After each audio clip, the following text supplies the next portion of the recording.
All right. So Rick Beato is at it again. Again, he has to deliver the shit take to end all shit takes. I mean, that's kind of hyperbolic, but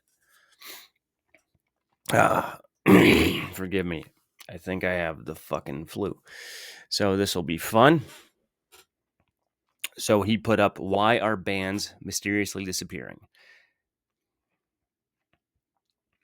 Kind of a loaded fucking question when you think about it, because I listen to bands all the time that are still around, that are putting out music all the time. They're not disappearing. So let's see what it is that makes him say this, and we'll see why he thinks this is the case. Good God, I'm sorry. This is so exhausting to hear this shit anymore. Hey everybody, I'm Rick Beato. I came across this video from a British talk show a couple weeks ago with a guy named Richard Osman, and he was talking about there are no bands on the charts anymore. And he was specifically talking about the British charts, but let's explore this a little bit. Let me play you the video. What has happened that is utterly extraordinary in the charts is the complete disappearance of bands, the complete disappearance of bands. And so soloists and duos and, collaborations of soloists, Dave and Central C, all this sort of thing are so dominant. I'll tell you how dominant they are. We've had half a decade, okay, roughly so far, the first half of the 2020s. So I looked at the first half of the 1980s. And in the first half of the 1980s, there were 146 weeks when bands were number one. Okay, 146 weeks. You had Dexys, you got UB40, Casey and the Sunshine Band, Duran, Culture Club, Pretenders, Spandau Ballet, Adam and the Ants, loads and loads and loads, 146. The first half of the 90s, there were 141 weeks when bands were number one. New Kids on the Block, Wet, Wet, Wet. Okay, so in this that he's using as his main his main piece of evidence to prompt the question, they're including like New Kids on the Block. So essentially, come on now. When if we're Rick Beato and we're talking about bands, we're talking about rock bands, right?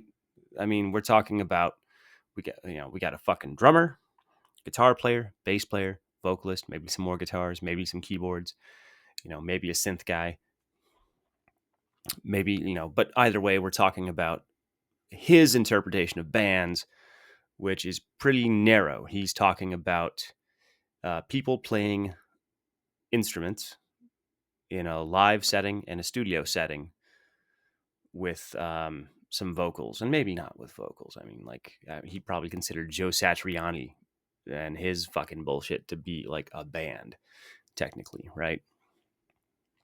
So right off the bat, we're poisoning the well by including things like New Kids on the Block, or just including anything that's, more than one person. So not a soloist. Not a soloist equals a band, apparently.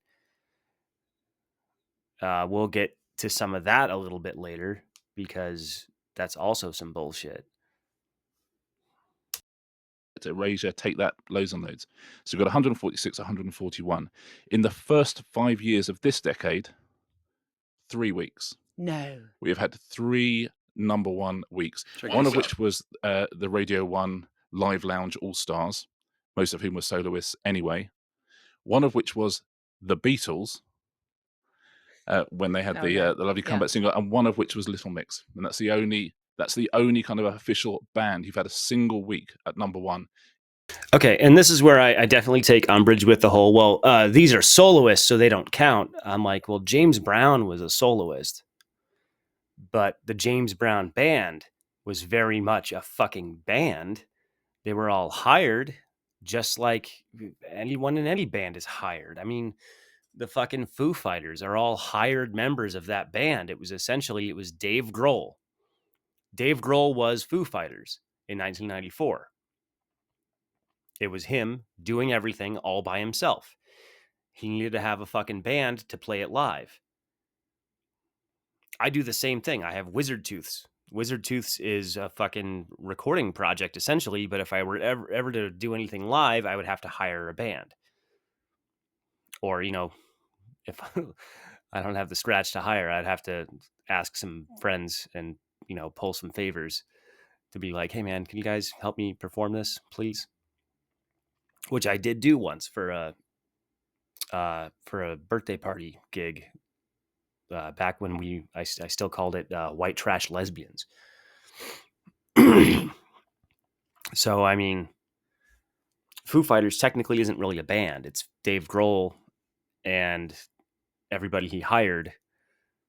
They haven't even been like members of the band. I mean, like they shit canned the drummer after Dave had to re-record everything on the drums on The Color and the Shape, and then they hired Taylor Hawkins.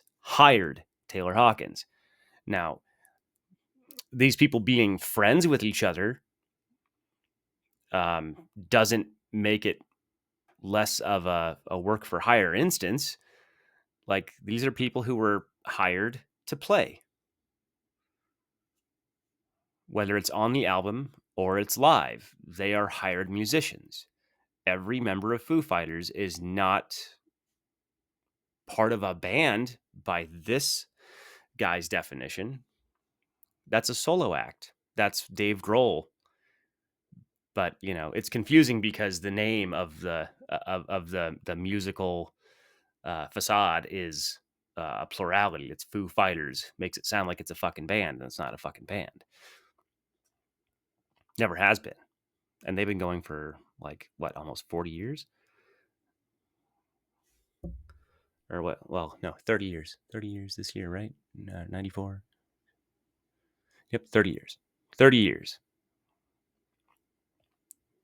30 years of Dave Grohl just being James Brown or Elton John, despite the fact that there's always a band behind it. So, yeah. Already, what do we define as a band? Has to be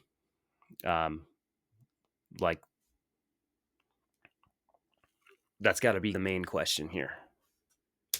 In this entire decade. Oh my God. Now, Richard Osman's talking about bands that are at the top of the British charts from the 80s through the 2000s. But historically, starting in the 50s, bands dominated through all genres of music, but especially rock music. Bands like the Beatles, Rolling Stones, the Beach Boys, The Who, The Doors, Cream, Led Zeppelin, Jimi Hendrix Experience, Pink Floyd, the Allman Brothers Band, Deep Purple, Queen, KC and the Sunshine Band, Bee Gees. All right. So he's going to get into some shit about writing in a little bit. About, eventually you get these groups where someone else was writing all the songs. And I'm like, well, then technically the Beach Boys doesn't count. And the Beatles, to a certain extent, don't count. Songwriting duties was usually down to essentially two people in the Beatles. It was Paul and it was John. And then it was one guy for the Beach Boys who pretty much wrote everything. So, is that a band? Or is that one guy who wrote all the songs and everyone else played the fucking songs he wrote? Technically, it's a solo act that has hired musicians behind it. The Commodores, Fleetwood Mac, Earth, Wind and Fire, The Police, Dire Straits, Van Halen, Journey, AC/DC, Genesis, Yes, U2, Tears for Fears, Living Colour, Nirvana, The Smashing Nirvana. Sole songwriter for every fucking song, except for the ones before Cobain died, which never made it to the album because, he died. And they never made it to, they would have been on the next album or they would have been something. But Dave Grohl's songs that were the seeds for what Foo Fighters was, songs like Marigold and shit like that, they were all Kurt Cobain. He wrote this shit. Sometimes he even wrote the bass parts. And if you look at the credits on these, like the majority of it is all Kurt Cobain. Solo songwriting credit. So it's Kurt Cobain and the other guys. Solo act with a band that he hired, who are his buds. Soundgarden, Pearl Jam, Stone Temple Pilots, Radiohead, Oasis, Blink 182, rap and hip hop of the 90s also had ensembles. Artists like Wu-Tang Clan, Tribe Called Quest, NWA, Outkast, Fugees, Bone Thugs and Harmony, Cypress Hill, Public Enemy, Beastie Boys, The Roots. The other amazing thing about these bands is that they wrote their own songs. All right. And ensemble groups aren't necessarily a band. I mean, like Rick Beato is really fucking like stretching it here by saying like ensemble rap groups count as bands by his own definition of what a band is. Like what he generally talks about when he talks about bands, he's talking about, I mean, like Atmosphere would count, right? Because generally, you know, or well, at least the, you know, When Life Gives You Lemons, You Paint That Shit Gold, because he had a fucking live band behind him for that. Slug did. But for the most part, I guess you got the Roots, because there's the Roots band. But a lot of these don't have bands. There's no one playing any instruments, and there's vocalists. And we'll get into the next section here to even further that fucking point. Now, you would have artists like the Supremes or the Jackson 5 that were part of Motown that have songwriters like Holland Dozier Holland that wrote for the Supremes, or the Corporation that wrote for the Jackson 5. But for the most part, they wrote their own songs. Now, you would have artists from the 70s and 80s that would actually split off. For example, Peter Gabriel and Phil Collins from Genesis, or Sting from the Police, that would make their own solo records and have massive hits that they still wrote themselves. This didn't really change until the late 90s and early 2000s. This is when you started to have boy bands, for example, Backstreet. Okay. So back to Phil Collins. I mean, we're talking about the same thing that like Dave Grohl did with Foo Fighters, and continues to do today. And like the thing that I do. But then again, we're going to talk about like, why are bands disappearing? Disappearing.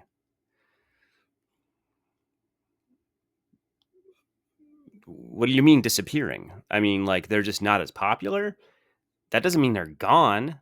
Who gives a fuck what the fucking charts look like? Who cares? I mean, what? Oh, they're not charting on Spotify? Good. They're getting fucked if they're charting on Spotify anyway. Most of the money that these bands are making, these bands are doing just fine because they're fucking touring, they're playing gigs, they're selling merch. Like that's how you actually make your money as a band anymore. You're not making your money from streaming. Streaming is just a promotional tool so that you can easily get your music out and, you know, use it as an advertisement for what your tours and live shows will be. So, I mean, I'm failing to see the point he's trying to make. Boys and NSYNC that would have these co-writer producers or writer producers that would write their huge hits. This is where people like Max Martin started to come on the scene. And this also had... Yeah, and he's counting boy bands as bands, which is like not, they're not bands. They're not fucking bands at all. They're ensemble male chorus groups is what they are. They're chorales. Not a band. There are groups from the 60s who were doing the same thing, but there was a fucking band. This is a bunch of dancers who happen to sing in a chorus to a backing track. Kind of like Vanilla Ice. Happened in rock music. I know because I was part of this thing, being a producer slash songwriter. You started to see artists like Aerosmith that had Diane Warren writing their biggest hit they ever had, their only number one, I Don't Want to Miss a Thing, which came out in the early 90s, and rock bands of the early 2000s that would almost invariably have producer songwriters that would make their record. And this really happened because the labels got involved, the A&R people. They were making less money because they were selling less records, and they wanted to guarantee that they. Okay, he's talking about how the A&R people were the ones that started making it so, we're having artists and writers match up, and I'm like, that's been the job of A&R people since A&R people fucking existed. A&R stands for artist and repertoire. So you have the artist and then you have the songs. So yeah, A&R, artist and repertoire. You would have someone write the song and someone would actually play the song. That's been a staple of the music industry since the music industry has existed. They had huge hit songs on every record. So they would actually hire songwriter producers or get multiple songwriters to contribute to the record. These would be rock bands that would appear to be bands, but they'd actually be co-writers or producers writing and making the records themselves and not even including the band in there. I've gone over this in past videos. And this ultimately led to the demise of the bands, in my view. If you're going to have someone like myself, for example, that the label's going to hire to co-write with the singer of a band, and I play all the parts on it, and I get a session drummer to come in, even though the band's got a drummer. By 2010, it just made no sense to actually sign bands because it wasn't worth it. And that brings us to where we are today. That's kind of horseshit. It's like I said, they've been doing that for so long in the entire industry, where you would hire someone to write. You would hire session musicians. I mean, fucking dude, Jimmy Page was a session guitar player before he joined Led Zeppelin. I think then you'd have to check on this. Don't take this with a grain of salt, but wasn't he actually a session guitar player that they hired?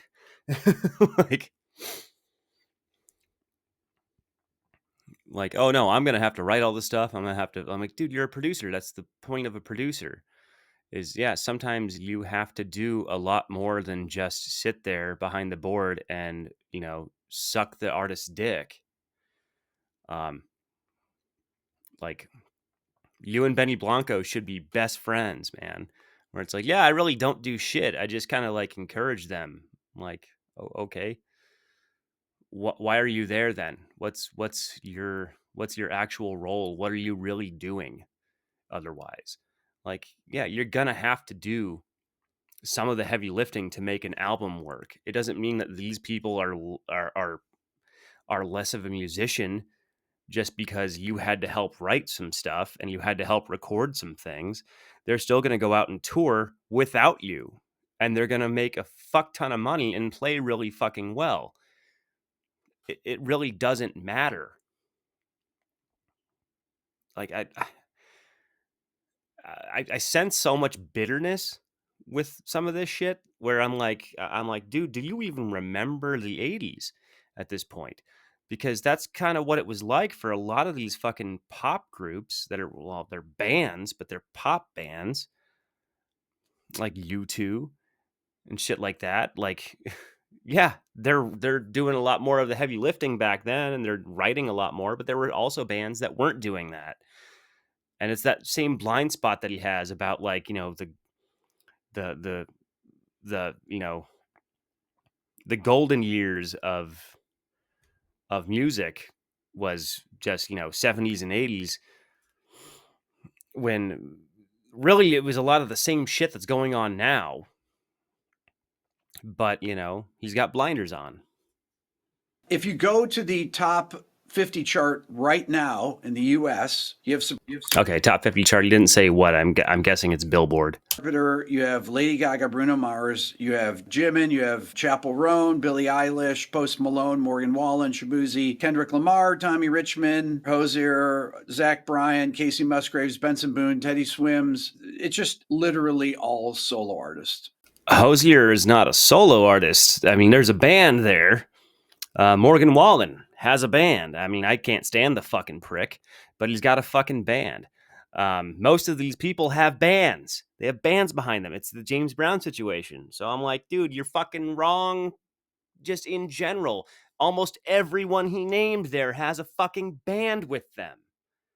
They're just not. Oh, it's not the bands that he thinks of as bands, even though In those bands, one guy wrote most of the fucking music.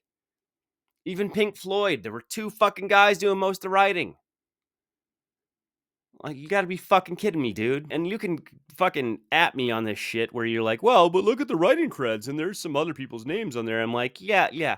There's a lot of ways that you can get a writing cred on a song where you barely contributed at all. I mean, when I produce, I help people rewrite songs. I help people rewrite lyrics. I help people rewrite guitar lines, bass lines. Sometimes I write entire bass lines. I help write the entire drum part. But I don't take a credit for any of it because I know it's bullshit. I'm doing it with the person who's telling me what they want at the time, essentially just acknowledging it as more of a work for hire situation. So I'm just like, yeah, dude, I'm not taking credit for it. Here's why. If I take credit for that, then it passes the blame on to me if the fans don't like it, right? And I don't want the artist to have that relief, honestly. I want the artist to be absolutely sure that they want what I put on there to be the final thing. I want that to be like their responsibility. So I'm like, hey, if I'm going to do this, you better be cool with it because it's going to be your name on it. So I do it that way.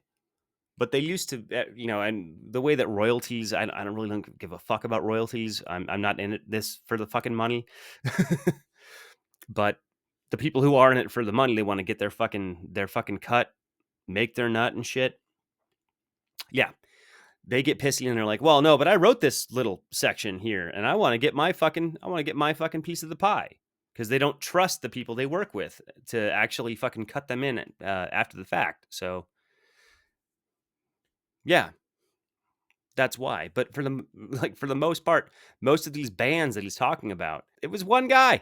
So next, as an experiment, I put together a list of the top 400 artists in ranking of monthly listeners on Spotify, and I looked to see how many bands on there were created in the last 10 years. Guess how many? You might think, oh, I don't know, 25 bands, something like that, in the top 400 has to be a lot, right?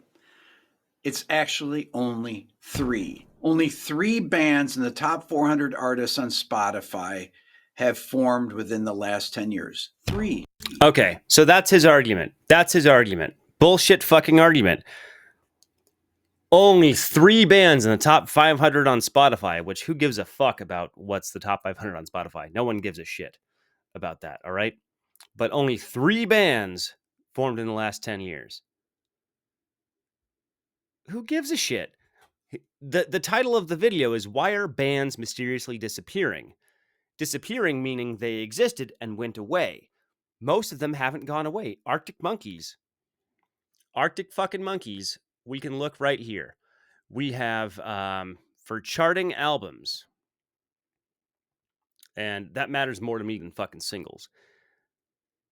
Every album they have ever fucking made has charted.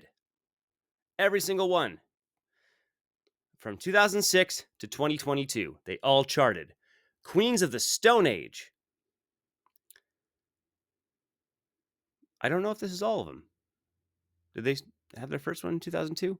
But yeah, all of these charted. Foo Fighters.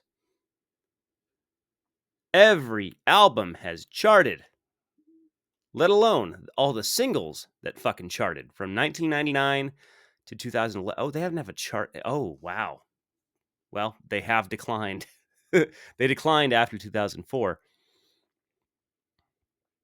But yeah, I mean, 2011 they had one, but even their last album from 2023 charted at number 8. So bands haven't gone anywhere. Bands are still here. They're still bands. They're still new bands. Are they the hottest shit in the world? No, they're not, and I don't mind that. I would rather have bands be something that music fans like that we'll sit there and we'll listen to fucking bands and leave the pop garbage to the fucking the fucking people who can't even listen to a whole song. I don't give a fuck about that. I don't give a fuck. And he's so full of shit because he's just like, oh my God, it's just such a travesty that these bands aren't here anymore. I'm like, there's still plenty of fucking bands. There's plenty of bands. There's bands that have been around for a while. They're still around. There have been a lot of new bands. They're just not fucking big. Okay? And that's fine. Like, this guy clearly was never a fucking punk fan. Because, I mean, the majority of the fucking greatest bands of the time that he thinks is the best era of music, they didn't sell shit. They didn't sell a goddamn thing. They did so fucking poorly, they could barely keep their fucking instruments fucking taken care of. I mean, like, they did, like, Susie and the Banshees was fucking broke, and they were one of the more successful ones. I mean, like, fuck off, dude. He's just trying to create a problem where there isn't a problem because motherfuckers addicted to clickbait. So, goddamn. I'm so goddamn tired of Rick Beato. I'm so goddamn tired of Rick Beato, but I can't stop watching. I cannot stop watching this motherfucker. Anyway, I'll catch you guys on the next video. Hey everybody, I'm Rick Beato. Hey everybody, I'm Rick Beato. Hey everybody, I'm Rick Beato. Hey everybody, I'm Rick Beato. Hey everybody, I'm Rick Beato. Hey everybody, I'm Rick Beato.